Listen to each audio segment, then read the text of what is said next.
Hi my dear friends and families, வணக்கம் and welcome to மெக்ஸிஸ் corner.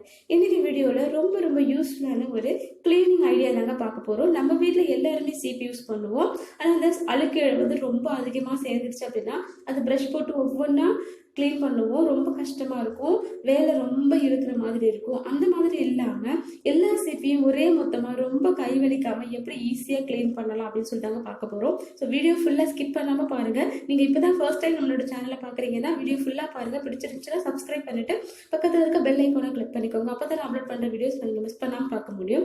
எப்போவுமே நம்ம எல்லாருமே தனித்தனியாக சீப்பு யூஸ் பண்ணுவோம். அந்த மாதிரி யூஸ் பண்ணுறது தான் ரொம்ப நல்லது.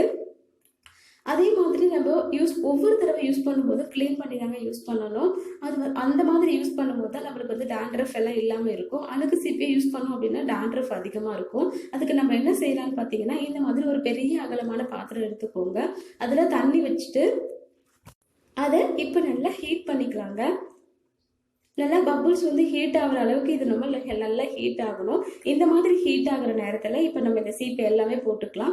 நான் எல்லா சீப்பையுமே வீக்லி ஒன்ஸ் ரெகுலராக வாஷ் பண்ணிக்குவேன் இதே மெத்தடில். ஆனால் அந்த பெயிண்ட் சீப் மட்டும் ரொம்ப நாள் ஆயிடுச்சு எனக்கு வாஷ் பண்ணி, அதனால ரொம்பவே அழுக்கு இருக்குது. சீப்பெல்லாம் பாருங்கள் எவ்வளோ அழுக்கு இருக்குது, இது எவ்வளோ அழகாக க்ளீன் ஆகுதுன்னு சொல்லிட்டு. இப்போ நான் இதில் வந்துட்டு ஒரு 3/4 மூடி போல் வந்துட்டு டிட்டர்ஜென்ட் லிக்விட் யூஸ் பண்ணுறேங்க. உங்ககிட்ட டிட்டர்ஜென்ட் லிக்விட், பவுடர் இல்லாட்டி விம் லிக்விட் எது இருந்தாலுமே நம்ம யூஸ் பண்ணிக்கலாம். நெக்ஸ்ட்டு ஒரு ஸ்பூன் போல நம்ம சமையலுக்கு யூஸ் பண்ற சமையல் சோடா வந்து சேர்த்திருக்கேன். இப்போ இது வந்து நல்லா வந்துட்டு ஊறட்டுங்க. இப்போ வந்து இதை எப்படி நான் வந்து ஸ்கிப் பண்ணுவேன் அப்படின்னா, தேர்ஸ்டே அப்போதான் பண்ணுவேன்.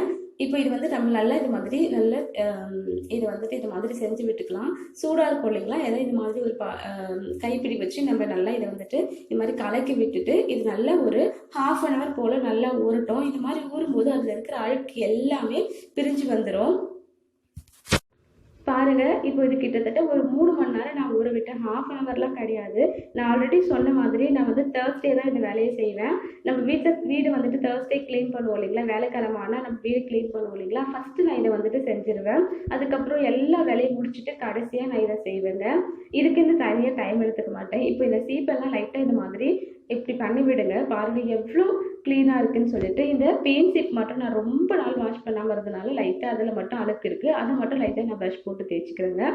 நீங்கள் வந்து ரெகுலராக இதை மாதிரி செஞ்சீங்க அப்படின்னா இது வந்து அழுக்கே இருக்காது. அப்படியே நம்ம போட்டு இது மாதிரி எடுத்ததுமே புது சீப் போல் மாறிடும். பாருங்கள், ஒன்றில் கூட எவ்வளோ அழுக்கு இருந்துச்சு, எதுலேயுமே இப்போ அழுக்கே இல்லை. பாருங்கள், நீங்களும் வந்துட்டு வீக்லி ஒன்ஸ் இந்த மாதிரி க்ளீன் பண்ணி வச்சுக்கிட்டீங்க அப்படின்னா சீப்பெல்லாம் ரொம்ப க்ளீனாக இருக்கும். ஸோ க்ளீன் பண்ணி நம்ம யூஸ் பண்ணும்போது நம்ம தலையிலேயும் வந்துட்டு டேண்ட்ரஃப் ப்ராப்ளம்ஸ்லாம் எதுவுமே இல்லாமல் இருக்கும். முடி கொட்டுறது, டேண்ட்ரஃப் ப்ராப்ளம்ஸ் எதுவுமே இல்லை.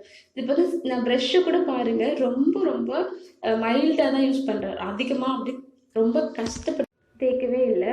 நான் ஆல்ரெடி சொன்ன மாதிரி 1/2 hour ஊற வைக்கிறேங்க. நான் வந்து அதாவது அடுப்பு தட்டு க்ளீன் பண்ண, கவுண்டர் டாப்பு, அடுப்பு எல்லாமே க்ளீன் பண்ணிவிட்டு, பூஜை வெசல்ஸ்லாம் விளக்கிட்டு, பாத்திரம் எல்லாமே க்ளீன் பண்ணிவிட்டு கடைசியாக தான் என்கிட்ட வந்தேன். கடைசியாக தான் வந்து க்ளீன் பண்ணேன். நல்ல சூடெல்லாம் சுத்தமாக ஆறிடுச்சு. பாருங்கள், லைட்டாக நம்ம இதை வந்து தேய்ச்சதுக்கு அப்புறமே எவ்வளோ க்ளீன் ஆகிடுச்சு பாருங்கள். நீங்கள் வீக்லி ஒன்ஸ் க்ளீன் பண்ணுறீங்கன்னா கண்டிப்பாக ப்ரஷ் எதுவுமே தேவைப்படாதுங்க.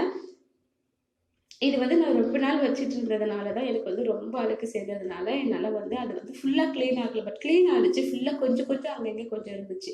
அவ்வளோதான். எவ்வளோ சூப்பராக க்ளீன் பண்ணிட்டோம் பாருங்கள். இப்போ இது வந்து நல்ல தண்ணியில் ஒரு தடவை வாஷ் பண்ணி காட்டுற பாருங்கள் எந்த அளவுக்கு க்ளீன் ஆகிருக்குன்னு சொல்லிட்டு. நம்ம ஒவ்வொரு சீப்பாக எடுத்து ப்ரஷ் போட்டு தேய்ன்னு தேய்ப்போம். அதனாலேயே வந்துட்டு நம்ம ப்ரஷ் க்ளீன் பண்ணுறதை கண்டிப்பாக ஸ்கிப் பண்ணுவோம். எவ்வளோ வேலை செஞ்சாலுமே இது குட்டி வேலைன்றது நம்மளுக்கு வந்து கஷ்டமாக தான் இருக்கும். இதை தான் நம்ம ஸ்கிப் பண்ணுவோம். பட் இந்த மாதிரி நம்ம ஸ்கிப் பண்ணாமல் நம்ம க்ளீன் பண்ணி வச்சோம் அப்படின்னா நம்மளுக்குமே ரொம்ப யூஸ்ஃபுல்லாக இருக்கும். இந்த மாதிரி சின்ன வேலை தான் நம்மளுக்கு ரொம்ப கஷ்டமாக இருக்கும். ஒவ்வொரு சீப்பாக எடுத்து வாங்கின தேய்க்கிறது ரொம்ப கஷ்டமாக இருக்கும் ப்ரஷ் வச்சு. இது மாதிரி நம்ம க்ளீன் பண்ணோம் அப்படின்னா வீக்லி ஒன்ஸ் எல்லா சீப்பையுமே ஒரே மொத்தமாக நம்ம க்ளீன் பண்ணிடலாம். பாருங்கள், சீப்பு எல்லாம் புதுசு மாதிரி எப்படி இருக்குன்னு சொல்லிட்டு. ஸோ இந்த மாதிரி வீடியோஸ் உங்களுக்கு தேவைப்பட்டுச்சுன்னா நம்மளோட மெக்ஸிஸ் கார்னருக்கு ஒரு சின்ன லைக் கொடுங்க. வீடியோஸை ஃப்ரெண்ட்ஸ் அண்ட் ஃபேமிலிஸோட ஷேர் பண்ணுங்கள். பாருங்கள் எவ்வளோ க்ளீனாக இருக்குன்னு சொல்லிட்டு. நம்ம சேனலில் ஆல்ரெடி நிறைய க்ளீனிங் வீடியோஸ்லாம் அப்லோட் பண்ணியிருக்கோம். ரீயூஸ் ஐடியாஸ்லாம் அப்லோட் பண்ணியிருக்கோங்க. பார்க்கலாம் அப்படின்னா நீங்கள் பிளேலிஸ்ட்டில் இருக்குது, போய் செக் பண்ணி பாருங்கள். இந்த வீடியோ உங்களுக்கு ரொம்ப யூஸ்ஃபுல்லாக இருக்கும்னு நினைக்கிறேங்க. யூஸ்ஃபுல்லாக இருந்துச்சுன்னு நினச்சிங்கன்னா நம்மளோட சேனலுக்கு ஒரு சின்ன லைக் கொடுங்க. ஃப்ரெண்ட்ஸ் அண்ட் ஃபேமிலிஸோட ஷேர் பண்ணி சப்போர்ட் பண்ணுங்கள். தேங்க்யூ ஃபார் வாட்சிங் திஸ் வீடியோ.